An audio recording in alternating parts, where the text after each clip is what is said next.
रात को ना मुझे समझ नहीं है कि दानीन के साथ क्या हुआ है ना, कभी कभी उसकी तबीयत इतनी ख़राब हो जाती है या तो उसके पैरों में दर्द होता है, लेकिन कल कुछ समझ नहीं थी कि उसके साथ क्या हुआ। तो बस उसी चक्कर में हमारी रात पूरी तकरीबन जागते हुए गुजरी, लेकिन वो आराम कर रही थी और दानियाल ने भी किसी काम से दूसरी सिटी जाना था। इनकी वजह से भी मुझे जल्दी उठना पड़ गया और मैं इतनी जमाइयाँ ले रही थी, इतनी ज़्यादा थकी हुई थी, लेकिन ये हो ही नहीं सकता कि किचन गंदा और मैं नाश्ता बनाऊँ। रात को भी दानीन की वजह से कोई सफाई नहीं की थी, तो मैंने किचन साफ़ किया, जो ऊपर ऊपर चीज़ें साफ़ कर सकती थी। मुझे पता था बर्तनों को देखना नहीं है तो बर्तन दिखेंगे ही नहीं, आंखें बंद कर लो। लेकिन फिर मैंने नाश्ता वगैरह रेडी किया, नाश्ता करके साथ दानियाल को उठाया। इनके इसी चक्कर में ना मैं रात को आटा गूंदना भूल गई थी, क्योंकि मोस्टली ये होता है कि आटा पड़ा होता है, मेरे माइंड में था।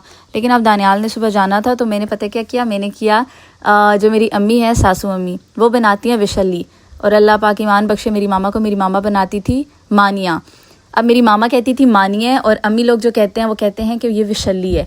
तब मुझे नहीं पता आप लोगों की तरफ इसको क्या कहते हैं, लेकिन मैंने वो बनाया और वो दानियाल को भी बहुत पसंद है। मोस्टली ये होता है कि आटा गूंदा होता है या ब्रेड अंडा वगैरह कर लेते हैं नाश्ते में, तो फिर इस वजह से ना मैंने काफ़ी टाइम हो गया नहीं बना, शुक्र है बन गया था। तो फाइनली फिर नाश्ता वगैरह किया बैठ के, और दानियाल बहुत ज़्यादा लेट हो गए थे। दानियाल नाश्ता कर रहे थे, हमने नाश्ता फिनिश किया और मैंने फ़ौरन से घर थोड़ा बहुत ऊपर साफ़ किया, क्योंकि मुझे पता था दानीन की तबीयत ऐसी है कि दानीन उठ गई ना, उठने के बाद इसने मुझे नहीं छोड़ना। और फिर मुझे अच्छी तरह पता है जब बच्चा बीमार होता है ना तो फिर वो कोई काम करने नहीं देता। तो मैंने इसी किसी में अपनी दोस्त को मैसेज किया, मैंने कहा तुम अपनी बेटी को लेकर मेरी तरफ आ जाओ, क्योंकि दानियाल भी घर पे नहीं होंगे। मोस्टली ये होता है कि बच्चा ना वैसे ही पागल हुआ होता है जब तबीयत ख़राब होती है। मैसेज करके मैं थोड़ी देर लेट गई थी। जब मैं उठी तो दानीन की तबीयत थोड़ी सी बेहतर थी। उसको मैंने हल्का सा वो दूध में पराठा सा डिप करके दिया ताकि थोड़ा सा नरम हो जाए, कोई हैवी उसको कुछ भी नहीं दिया।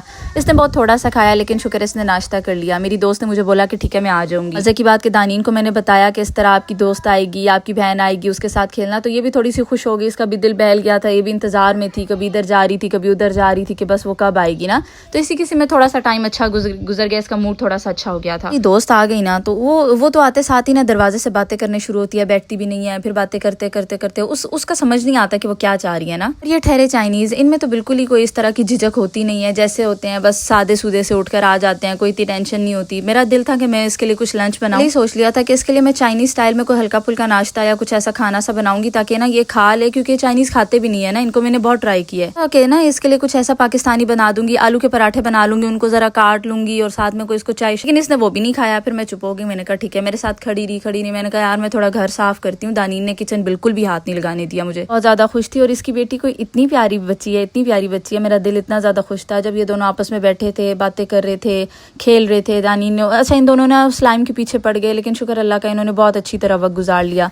मेरी दोस्त ने मुझे बहुत ज़्यादा बातें शातें की, क्योंकि मेरा एडमिशन जिस तरह हुआ ना तो इसके दिल में काफ़ी ज़्यादा सवाल थे।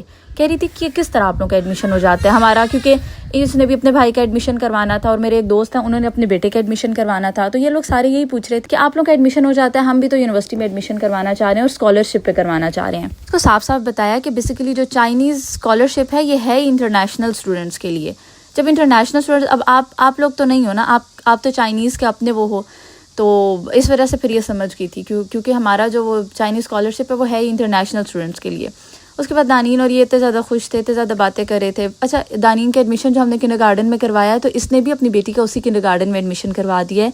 और मुझे इतनी इस बात की खुशी है कि शुक्र है दानीन और उसकी बेटी साथ होंगे, क्योंकि उसकी बेटी बहुत ज़्यादा सेंसिबल है, समझती है, लड़ाई वगैरह नहीं करती। इसका ख्याल रखते रखते माँ की बैटरी ऐसे ही डाउन हो जाती है। मैं थोड़ी देर लेटी थी, लेकिन लेट के जब उठी तो घर की हालत ऐसी थी ना कि जैसे कोई देख भी नहीं सकता। तो मैंने उससे पहले क्या, मैंने कहा दानियाल आ जाए, उससे पहले घर थोड़ा सा साफ किया, चीज़ अपनी अपनी जगह रखी। लेकिन जैसे मैं अपनी जगह रख रही थी दानियाल आ गए। मैंने कहा शुक्र है थोड़ा बहुत चलते फिरते देख रहे हैं, क्योंकि जब वो घर नहीं होते हैं ना तो दानीन का बस नहीं चलता कि हर चीज़ बाहर निकाल के रखे, और मैं इसको मना भी नहीं करती हूँ। इस तरह सारा का सारा दिन गुजर गया, हर चीज़ अपनी जगह रखते। और दानीन को मैं मोस्टली इतनी ज़्यादा मना नहीं करती हूँ, वो बस खेलती रहती है और इसी तरह दिन गुजर जाता।